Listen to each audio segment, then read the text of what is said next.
Good morning সোনামণি। Good morning পাপা। কি করতেছো? পাপা পড়তেছি। সোনামণি, তুমি কি জানো ও স্বরবর্ণ না ব্যঞ্জনবর্ণ? হ্যাঁ বাবা জানি। ও আ স্বরবর্ণ।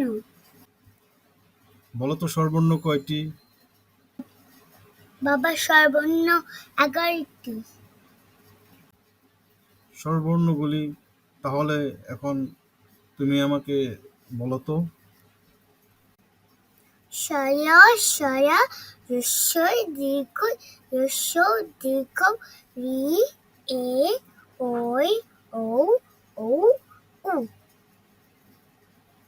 খুব সুন্দর হয়েছে সোনামণি, ধন্যবাদ।